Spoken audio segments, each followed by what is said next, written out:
എനിക്ക് പ്രധാനമന്ത്രിയുടെ പ്രോഗ്രാമിൽ പങ്കെടുക്കാൻ ലഭിച്ചത് തീർച്ചും യാദൃച്ഛികമായി. നമ്മൾ പങ്കെടുക്കുക എന്ന് പറയുമ്പോൾ നമുക്ക് വ്യക്തിപരമായി വലിയൊരു നേട്ടമാണ് അല്ലെങ്കിൽ ഒരു ഭാഗ്യമാണെന്ന് കരുതുന്നത്.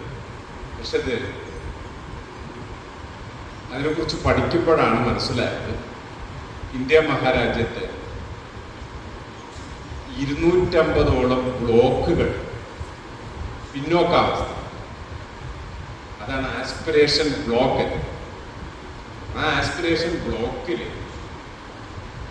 എല്ലാ മേഖലയിൽ നിന്നും ആൾക്കാരെ തിരഞ്ഞെടുത്തിട്ട് അവിടെ എല്ലാ മേഖലയിലും ഉന്നതി വരുത്തണം. വിദ്യാഭ്യാസം, ആരോഗ്യം, കൃഷി, അങ്ങനെ എല്ലാ മേഖലയിലും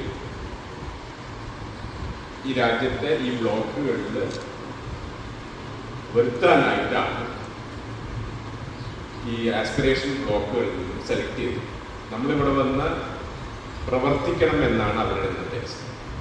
നീതി ആയോഗാണ്, എല്ലാവർക്കും നീതി ആയോഗിനെ കുറിച്ച് അറിയുമെന്ന് ഞാൻ വിശ്വസിച്ചു. നീതി ആയോഗാണ് നമുക്ക് എല്ലാ കാര്യങ്ങളും ചെയ്തു തരുന്നത് ഈ ബ്ലോക്കുകളിൽ.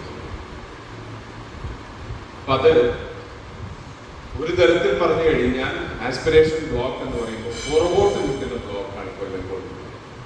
അപ്പോൾ അത് കൊല്ലങ്കോട് ബ്ലോക്കിൻ്റെ പുറകോട്ട് നിൽക്കുന്നത് ഇല്ലാതാക്കാൻ വേണ്ടി പ്രവർത്തിക്കണം എന്നാണ് പ്രധാനമന്ത്രിയുടെ നിർദ്ദേശവും അവരുടെ മീറ്റിങ്ങുകളിലെല്ലാം ഞങ്ങൾക്ക് എടുത്തിട്ടുള്ള ക്ലാസ്സും.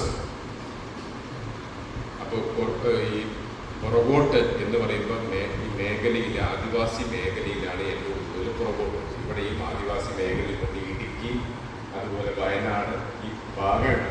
അവരുടെ മണ്ണിൻ്റെ മക്കളാണ്. അവരെ ഉയരങ്ങളിലേക്ക് കൊണ്ടുവരാൻ. കാരണം രാജ്യം പുരോഗതി എന്ന് പറഞ്ഞു കഴിഞ്ഞാൽ എല്ലാ വ്യക്തികളും അറിവും മുകളിലേക്കും വരണം. അപ്പോഴേ പ്രധാനമന്ത്രിയുടെ വികസിത രാജ്യത്തിലേക്ക് Australia, it is the developed country. Our Prime Minister is planning 2047, the 100 years of independence. We will the developed country. That's India will be the developed country. That is our Prime Minister's motive and vision. That is there we got the classes. We have to improve our nature and the മണ്ണിൻ്റെ മക്കൾ means soil. They are struggling in the soil and others. ഈ ഒരു അവസരം ഇവിടെ തന്നതിന് സ്നേഹം charitable trust ചെയർമാനെയും അദ്ദേഹത്തിൻ്റെ ഡിവോട്ടികൾ ഏവർക്കും നന്ദി, നമസ്കാരം. And please, Vincent and Sabita, you're both invited to Italy and Australia. Absolutely. So we wait for that.